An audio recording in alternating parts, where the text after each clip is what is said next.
The views and opinions expressed on this program are those of the participants and do not reflect the views of BronxNet or the program underwriters.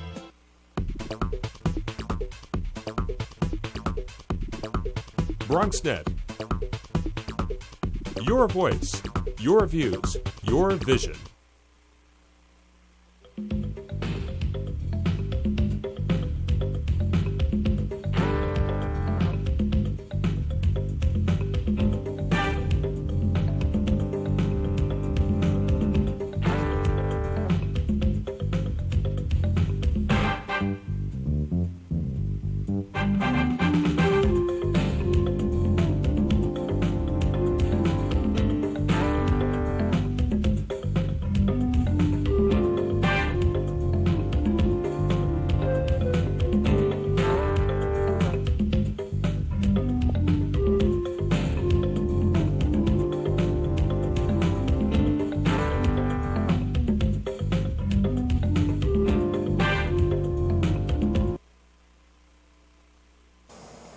Good evening and welcome to BronxTalk.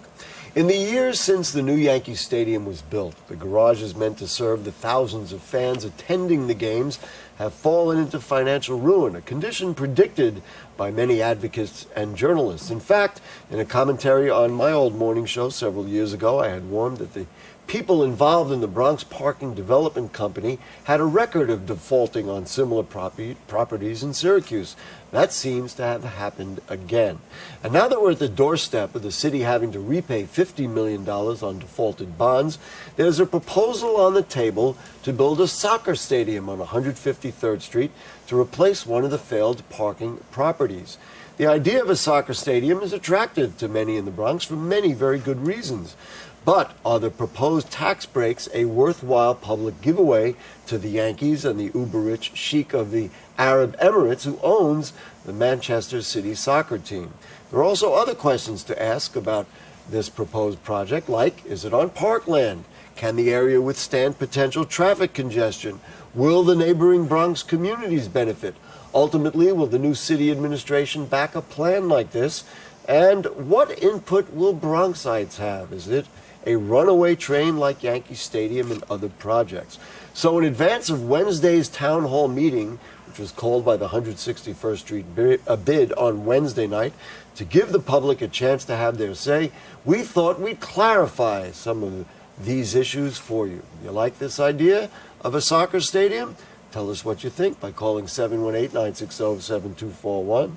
Or you can email questions or comments to us at BronxTalk@hotmail.com, and we'll read those on the air during a future edition of our program. But for here and now, the executive director of the 161st Street bid, it is Dr. Carrie Goodman. Welcome back to Bronx Talk. Thanks very much, Gary. And from the Harlem River Working Group, it is Chauncey Young. Good evening, Chauncey. Thank you for coming and welcome back. Thank you, Gary.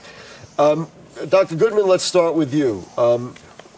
Talk about some of the good reasons. Why would we want a soccer stadium in the Bronx? Sure. Well, first of all, the Bronx is a extremely diverse set of various neighborhoods and ethnicities and cultures, and nothing reflects that better than soccer as a sport. I mean, soccer is the universal sport, and by having a stadium in the Bronx, it'd sort of be a signal out to the world that the Bronx recognizes, validates, and is supporting the idea of the culture that represents all these different communities here in the borough. Can I assume that in addition to the team playing at the stadium, this would provide opportunities for young people to use the field, and maybe high school teams and college teams and others to use the soccer field? Or is that not one of the considerations? I'm making an assumption, I guess. Yeah. But is that out there that you might see the high school championship be at that stadium? Sure. Well, I think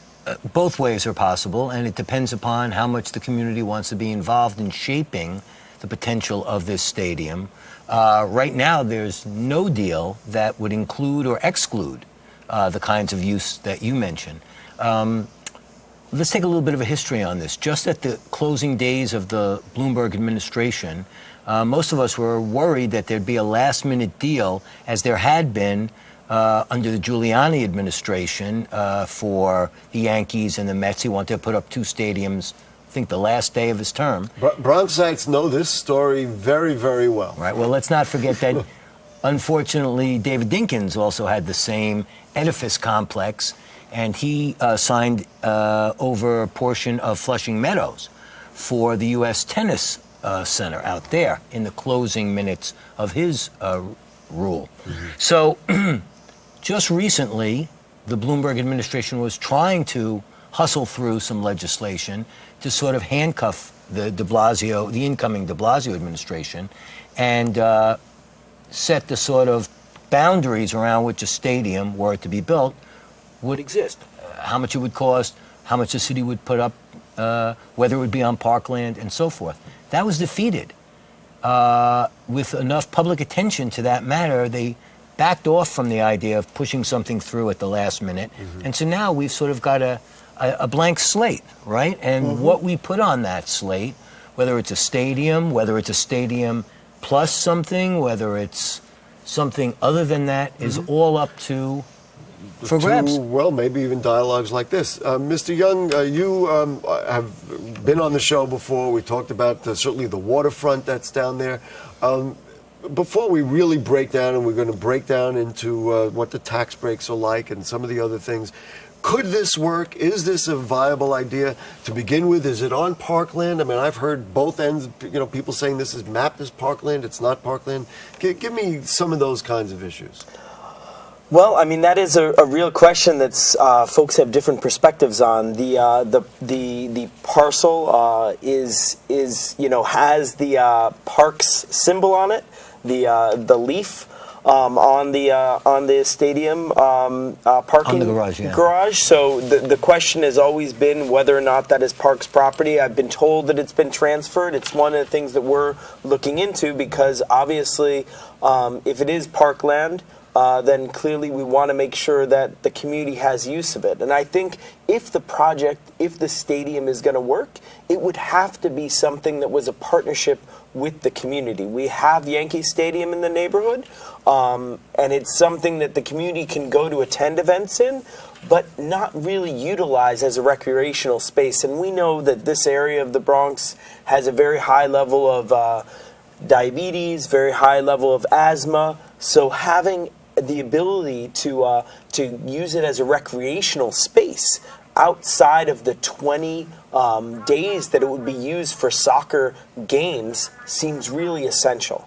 So if it's going to work, I think there needs to be a clear compromise and vision that both the community shares with the new soccer team. Here's an interesting question that was put to me by one of the advocates who is actually opposed to it. And I've talked to people on both sides of this issue. And that is, the thing was presented as a soccer stadium or not a soccer stadium. Once it was determined that the bonds were defaulting and the garages might very well need to come down or need to be replaced, shouldn't the community have had input then to say, what do we want there? Maybe we want schools, maybe we want a shopping center, maybe we want a concert hall, maybe we want something else. But now, that's why I mentioned the idea of a runaway freight train, is that all of a sudden it's either soccer stadium or not soccer stadium. Are you not happy with that, or are you okay that now at this point community will have input? If the stadium doesn't work, we'll come up with something else? Well, I mean, I believe the idea of the town hall on Wednesday is one of our visions to make sure that the community has a chance to come out and give their say on what they would like to see there. I mean, I don't want to speak for the Bronx. I live in the Highbridge neighborhood of the Bronx, and I think that it's essential that people be able to have their perspective on this. The one thing I've heard from a lot of residents is that a lot of folks, as Carrie mentioned, a lot of folks are soccer fans. So, to say automatically no, I think is a little preemptive. No doubt. The sport, and certainly for the many immigrant communities in the Bronx that come from other places, this would make it seem like home. What was your thought on what I suggested, that, the community was told soccer stadium or no, but never told, what do you want in this space? Well, the history on this is a sort of a tragic one. There are 3 big developments that have occurred in that neighborhood over the past, let's say, 10 years. The Gateway Mall, the moving of the stadium, and the Bronx Hall of Justice. In each of those instances, there was little to almost no community input. We knew the mall was coming. People rallied to try to get a community benefits agreement, but there wasn't a public discussion. It was listen, I used the word runaway train, and I'm going to use it again. Stay with that. It was a runaway train. It was for Yankee Stadium. It was for the filtration plant. We've been through this here in this borough. So the idea behind the town hall meeting is to reject that dynamic. I will say on this program, I asked, and he was sitting right in that seat, I asked Borough President Diaz, will there be community input? And he looked right back at me and everybody who saw it. So he said there would be community input. And to his credit, he's backed it up. And now we have this meeting. By the way, let's put up the information about the meeting so people who want to weigh in person, you can simply come and have your say. And neither of you came here to advocate or deny. You came here to just say, come promote. To the meeting. Yeah, we're really here to get people at the meeting. So there's the information for folks who want to go. It's Wednesday night at 7:30, and if you needed more information, there's your contact info.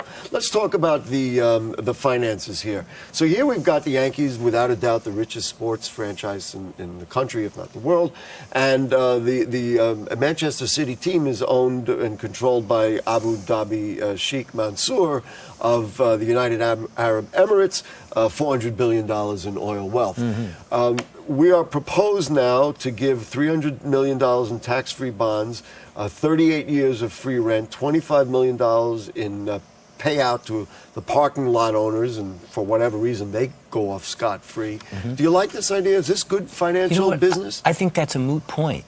I mean, yes, I do. I think I literally mean it when I say I think it's a blank slate now, and with the community taking a leadership role, we can draw in a picture of what we want to be there in terms of public funds, in terms of the size of the stadium. You intimated before, is it going to be a stadium where the community can have access? All these questions need to be determined. And in fact, earlier today, I was sitting with Brian Smith, who's the senior vice president for the Yankees. Yeah. And Brian will be at the town hall meeting because he said to me, we know there's a legacy of discomfort or hostility that was partly as a result of the stadium. I'm only smiling because, of course, he would know. I mean, to some degree, the Yankees were part of that. Yeah, they were a part of it. But, I think they recognize that this is a new situation. And by the way, it's also a new situation citywide. Remember, these last 20 years have been deals based on a sort of a Republican philosophy of development. Well, and I think this is a very different era that we're stepping towards. If folks, we were talking about this before, and if folks follow like what's being said on Facebook and the Bronx pages and everything else, it appears that the borough president is giving the community its input and is not kind of playing the done deal card as he did before. I understand that the new franchises would also be permitted to divert property taxes that you would normally owe the city to pay off bonds, similar to what the Yankees got for their stadium and the Mets got for their stadium. Is this something that you would say, what, the benefit could be good enough that I will look the other way, as Mr. Goodman said, and what, if that's the deal, then we're paying our taxes so that we could have an amenity that's beneficial? In my perspective, if it was the stadium itself, no. You wouldn't go there? If it was the stadium that became a community center, a recreational center, a track, fitness space, then that's something that it is a true benefit to the community that has so many needs. But, it is a big question because there is so many needs in this city around schools, around, health and housing. So I think access to food, fresh food, certainly. To food. Let's bring in our buddy Mark from Pelham Parkway, who called up. He had undoubtedly something to say about this. Hello. Oh, Mark. yeah. Gary, I have a lot to say. Uh-oh. I think chronologically, if you look at let's just go back to the Yankee Stadium fiasco. When they built that, they took over Parkland. We subsidized that. We subsidized because they weren't going to do it unless we built those parking garages, which most people can't afford. Then when they took the parkland, they were supposed to build the new park within a year, but of course the Yankees had to sell all their chairs and everything as memorabilia, right. So it took 3 years. They finally built the park, and from what I understand, that half the time the kids don't have access to it because corporate sponsors pay for the teams. So now Dr. Goodman says that now we have a blank slate. Oh, for that. Okay, well, here goes the blank slate. The richest baseball team in history of the planet, and a sheik that's worth $400 billion, and we're going to build the stadium for them. They're not going to pay rent for 30. I think Dr. Goodman, I think if you have an MRI machine, everybody needs their heads examined. All right, well, let me ask you a hypothetical question. And we can stop getting screwed in the Bronx. Okay, let me ask you a hypothetical question. Sure. Okay, Mark? Let's say this process, which includes a dialogue like this, which includes Wednesday night's forum, which includes a lot of other people talking, as well as a new administration in the city. Let's say they say, you know what? You don't get the free ride anymore. You pay your way like a lot of other teams did, like Madison Square Garden did with their renovation. You pay your way. You pay $250 million or whatever the price is to do your building. You pay your taxes because we all know you can afford it. Would you change your mind about this stadium? Yes. But again, I Right, think so he's even with if we us. change our mind with it. There's only 20 soccer games or 40 soccer games a year. That leaves over 300 days of a year for what something else can be Right. done So that this- should benefit the community. Okay, Yes. so this deal you don't like, but you're not against a side. Thank you very much, Mark. And Right. and this is really Exactly what we're both Exactly. saying. Exactly. Did you I want to mean, respond to I what he do. I says? mean, I think exactly what you said. A new administration. I think it's essential that this is in the district of Council Member and Council Speaker Melissa Mark Viverito, and with the new De Blasio administration, I think we have a real possibility for an incredible vision that the community can work in collaboration with all parties. Now, we have a very recent history in this borough of a community benefits agreement at the Kingsbridge Armory, which was done while the borough president didn't have input into that specifically. He said he stood back and let the two parties cut the deal. What would be the kinds of things in a community benefits agreement that would make you, who's been an advocate for that entire area, that make you say, you know what, I'll accept, whether it's Parkland or not, this stadium and a new structure in that. By the way, could we put up the map? We have a map to show people where it is, and it's a very famous area, so you'll know what you're seeing there. But go ahead, Walt Chauncey's talking. Sure. I mean, I think the key thing is that the stadium needs to also be a community space. As your caller said, 20 games a year. What is going to happen for the other 340 days to make that a usable space for the community? The other piece, of course, is jobs for the community. Not just, the part-time jobs, but some of the management positions in this stadium complex should hopefully Or go to even with the soccer Bronxites team. with the soccer team. This is something that maybe we could do where in many stadiums across the world, Bronxites could buy shares in this team. And we could be a publicly owned space. Sports internships. You could do training programs. In a way, much like the vision for the Kingsbridge Armory. Back to that map, Dr. Goodman, which we don't have on the screen. We had it before. We can put it back up again. But two questions. The first one is GAL.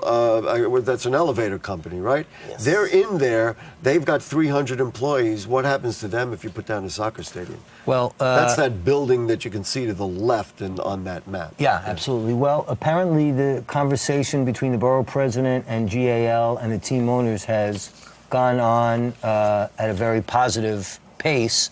Obviously, they'd have to be offered money to relocate. When we met with the borough president about 2 weeks or so ago, he indicated that the deal would be off if GAL were to be relocated anywhere other than the borough. In other words, if we would lose the jobs and lose the business and lose the taxes and everything else, he wouldn't support it. It would break the and deal, of course, right. everybody would So break that's the the deal. first. So that would be the first thing. Right. Okay, the second thing, which I know concerns Mr. Young as well, can current traffic roadways in the area withstand the addition of a soccer stadium? We all know what it's like to I was just drive gonna and say, park around the Yankee games. It's hard Oh, to my make goodness. it worse. It's an abysmal situation there. I mean, I think it's essential that there needs to be some sort of study about this, because not only are you going to have an additional stadium, but it also requires the closing of 153rd Street and the 153rd Street ramp to the Deegan. Ooh. So that means that there is going to be traffic changes, and so clearly that needs to be studied.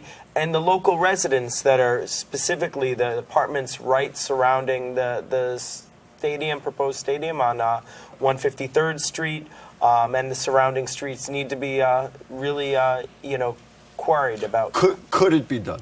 You think it could be done if it were done? Anything can be done. I mean, well, think about done. the pedestrian plazas that have been so effectively created in Manhattan now. There's a whole wave of new thinking about urban planning that I think the de Blasio administration will herald. And frankly, I don't know, what Chauncey's thinking on this is, but I'd really like to see the mayor and his people engaged right from the beginning on this, because I think it could be a hallmark to set apart this administration sort of under the auspices of equitable economic development for all the different stakeholders, as opposed to what I think the previous administration is better known for, which is economic development for a more exclusive group of people. That is one kind way of looking at it. Did you want to weigh in on that? I did. I just wanted to say, one thing we've noticed with the Yankees is that more people have been taking public transportation now that we have the Metro North station. I think the soccer arena, we would find that a lot of folks would be coming from the New York City metro area, and I think we'd find a lot less people driving. I think one thing we should ask for is we should have it's funny, a city bike station. Wow, bike to the but that's another show which we should certainly do is why doesn't City Bike, why don't we get that in the BX, no question about that.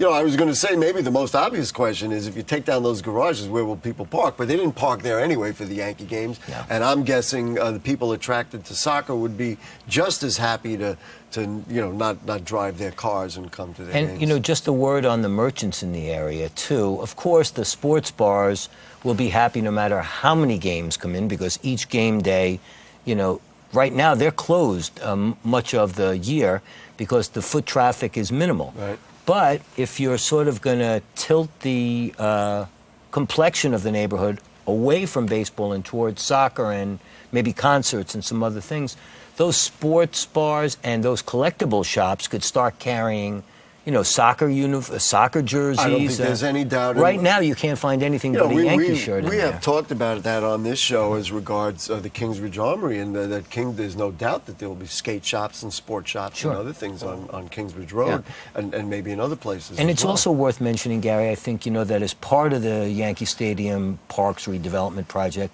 we picked up this fabulous skate park, which will be right opposite the soccer stadium, and maybe there would be impetus towards developing skating competitions, skating demonstrations. Right now it's sort of catch as catch can there, but you'll see some of the greatest boarders in that park. That's an asset that could be built into a recreational strategy for the area. Just thinking about all of the possibilities, and we started out talking about the economics, and it's a long story in this borough about whether Yankee Stadium has benefited businesses. You work at the 161st Street bid.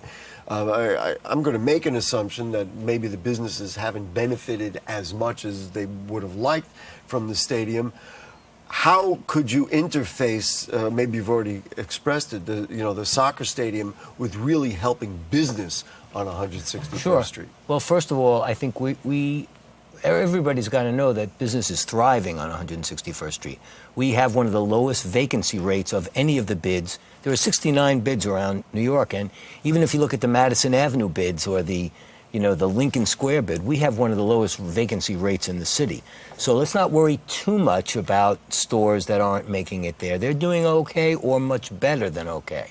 But what I think we would see is a revitalization of the southern end of River Avenue, and that whole River Avenue corridor could actually take on a sort of a life of its own with sports medicine complexes.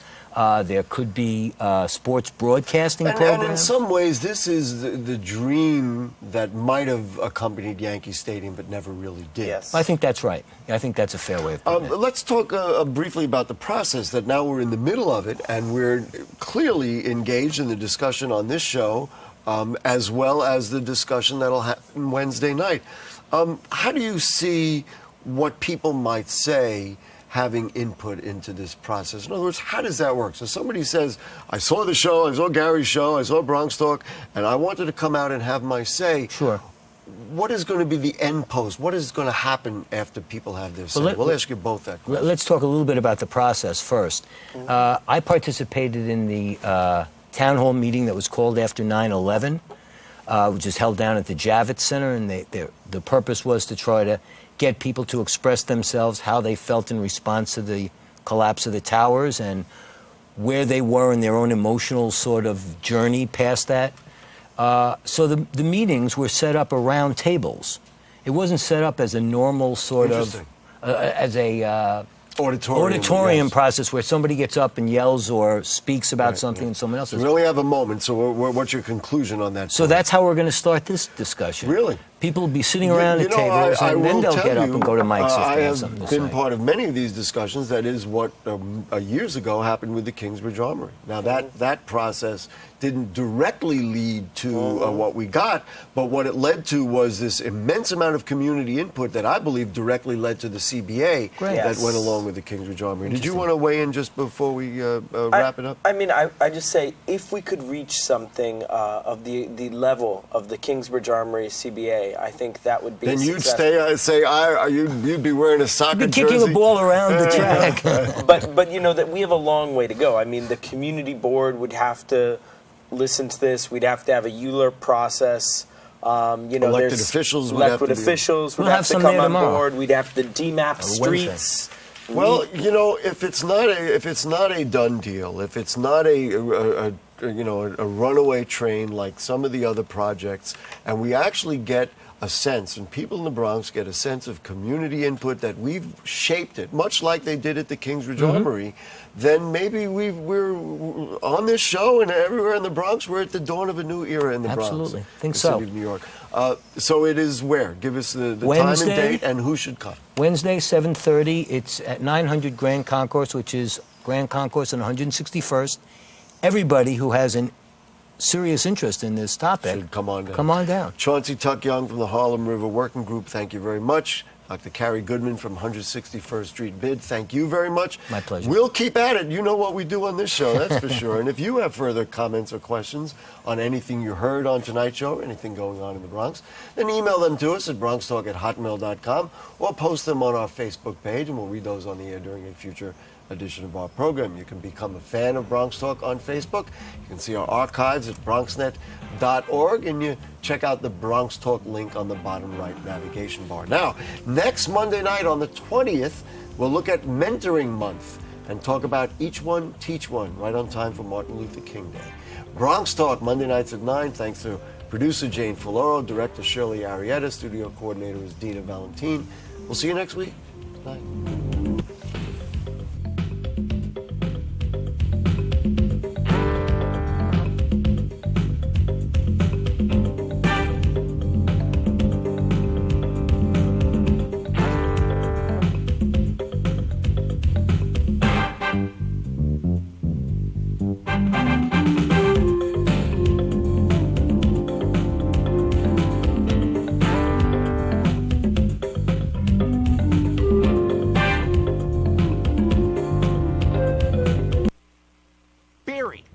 Running out. According to my calculations, 1 in 5 kids in America struggles with hunger. How can so many children face hunger when there's more than enough food to feed them all? You're right, Barry.